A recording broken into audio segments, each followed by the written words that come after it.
Hi hello welcome to దావత్ దిల్సే టెంటడైన్ chicken super spicy hot చికెన్తో మీ ముందుకు వచ్చేసా. ఎవరైనా స్పైసీ లవర్ ఉంటే ఖచ్చితంగా ఈ చికెన్ వీడియోని మాత్రం ఎండ్ వరకు చూసేయండి. సూపర్గా అంటే సూపర్గా ఉంది. లేట్ లేకుండా ఛానల్ని సబ్స్క్రైబ్ చేసేయండి. సో టెంటడైన్ వచ్చేసింది చికెన్ క్లీన్ చేసి తీసుకొచ్చేసా. ఆనియన్స్ ఉన్నాయని ఆలోచిస్తున్నారా? సో చికెన్ని అమ్మ క్లీన్ చేసి ఇచ్చింది.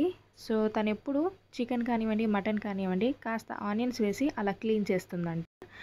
సో 1 kg చికెన్ తీసుకున్నాను. స్టవ్ ఆన్ చేసేసి కడాయి పెట్టేసి 1 kgకి సరిపడా 4 టేబుల్ స్పూన్ ఆయిల్ అయితే వేసుకున్నాను.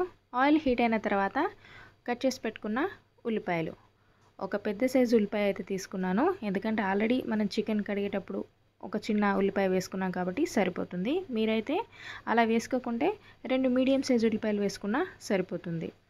ఆనియన్స్ కలర్ చేంజ్ అయిన తర్వాత హోల్ స్పైసెస్ని వేసుకుందాం. 3 లవంగాలు, 3 యాలకులు, 2 అంగుళాల దాల్చిన చెక్క, కాస్త 1/2 టీ స్పూన్ అంత షాజీరా, అనాస పువ్వు అంటే 2 రెమ్మలు వేసుకున్నాను. అలాగే 1 ఇంచ్ మరాఠీ మొగ్గ వేసుకొని బాగా ఫ్రై చేసుకుందాం. ఒక 10 సెకండ్స్ తర్వాత అల్లం వెల్లుల్లి పేస్ట్ 1 ఫుల్ టేబుల్ స్పూన్ వేసుకుంటున్నాను. అలాగే 1/2 టీ స్పూన్ పసుపు, 4 పచ్చిమిర్చి ముక్కలు మధ్యలోకి స్లిట్ చేసి వేసుకున్నాను. ఓకే, ఒకసారి బాగా కలుపుకొని అల్లం వెల్లుల్లి కాస్త లైట్గా కలర్ చేంజ్ అయిన తర్వాత ఫ్రెష్గా కడిగి పెట్టేసుకున్న చికెన్ని వేసుకుందాం. ఒకసారి బాగా కలుపుకుందాం. ఆనియన్ పేస్ట్ అలాగే హోల్ స్పైసెస్ మసాలాలు అదంతా కూడా బాగా కలిసేలా చికెన్కి బాగా పట్టేలా ఒకసారి బాగా కలుపుకొని మూత పెట్టేసి ఒక 5 మినిట్స్ లో ఫ్లేమ్ మీదనే ఉడికించుకుందాం. 5 మినిట్స్ తర్వాత మూత తీసి ఓకే చికెన్లో వాటర్ రిలీజ్ అవుతుంది కదా, ఒకసారి బాగా కలిపేసుకొని పెరుగు వేసుకుంటున్నాను. 1 కప్ బాగా బీట్ చేసి ఉండలు లేకుండా వేసుకోండి. ఫ్లేమ్ని చాలా లో ఫ్లేమ్లో పెట్టేసి వేసుకొని బాగా కలుపుకోండి. అవసరమైతే ఫ్లేమ్ని ఆఫ్ చేసేయండి, లేదంటే పెరుగు విరిగిపోతుంది. ఓకే, ఒకసారి బాగా కలుపుకున్న తర్వాత ఒక 5 మినిట్స్ మూత పెట్టేసి ఉడికించేసుకుందాం.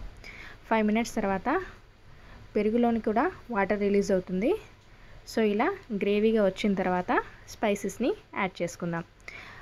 కారం సరిపడా వేసుకోండి. కాస్త స్పైసీ ఎక్కువగా తినేవాళ్ళు కొంచెం ఎక్కువగా వేసుకోండి. 2 టీ స్పూన్ ధనియాల పౌడర్, అలాగే 1/2 టీ స్పూన్ జీరా పౌడర్ వేసుకొని ఈ స్పైసెస్ అంతా కూడా చికెన్కి బాగా పట్టేలా ఒకసారి బాగా కలుపుకొని ఒక 2 నిమిషాలు మూత పెట్టి తీసేద్దాం. 2 నిమిషాల తర్వాత మళ్ళీ ఒకసారి బాగా కలుపుకుందాం. నేను ఇందులో ఉప్పు వేయట్లేదు, ఎందుకంటే నేను వాడే కారంలోనే కాస్త ఉప్పు ఎక్కువగా ఉంది కాబట్టి నాకు అది సరిపోతుంది. మీరు ఇప్పుడు ఈ స్టేజ్లోనే సరిపడా ఉప్పును కూడా వేసుకోండి. ఒక 2 నిమిషాల తర్వాత మళ్ళీ ఓపెన్ చేసి ఓకే ఆయిల్ మనకి సపరేట్ అయిపోయింది. మనం వేసిన మసాలా అంతా కూడా పర్ఫెక్ట్గా ఉడికిపోయింది. కావాలి అంటే ఇప్పుడే టర్న్ ఆఫ్ కూడా చేసుకోవచ్చు, ఇంకా ఒక 5 మినిట్స్ వరకు లో ఫ్లేమ్లో ఉడికించేసుకొని. బట్ నేను ఇందులో వాటర్ వేసుకుంటున్నాను. ఒక 1/2 గ్లాస్ వాటర్ వేసుకుంటున్నాను. 1/2 టీ స్పూన్ గరం మసాలా వేసుకొని గ్రేవీని అడ్జస్ట్ చేసుకొని లో ఫ్లేమ్లో ఒక 7 to 8 మినిట్స్ వరకు ఇలా ఆయిల్ కాస్త సపరేట్ అయ్యే వరకు ఉడికించేసుకుందాం. సో నేను వాటర్ ఎందుకు వేసానంటే నేను తీసుకున్న చికెన్ కాస్త లెగ్ పీసెస్ పెద్దగా ఉన్నాయి, దాని బోన్ పెద్దగా ఉంది. సో వితౌట్ వాటర్తోని అని అంటే పైన పీస్ వరకు ఉడుకుతుంది కానీ లోపల బోన్ మాత్రం ఉడకదు. సో మనం లెగ్ పీస్ తినేటప్పుడు అప్పుడప్పుడు రెడిష్గా వస్తుంది చూడు, అది అలా సరిగ్గా ఉడకకపోవడం వల్లనే.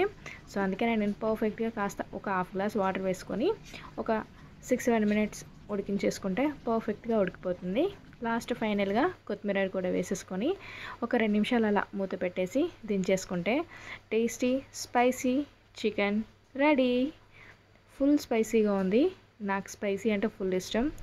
సో నాకు నచ్చిన విధంగానైతే చేసుకున్నాను. ఒకవేళ కారం తక్కువ తినేవాళ్ళు కాస్త కారం తగ్గించి వేసుకోండి. బట్ ఇదైతే స్పైసీ చికెన్ కర్రీ కాబట్టి కాస్త స్పైసీగా తినేవాళ్ళు ఖచ్చితంగా ఈ వీడియోని ఎండ్ వరకు చూసి ట్రై చేయండి. మీకు కూడా నచ్చుతుందని అనుకుంటున్నాను.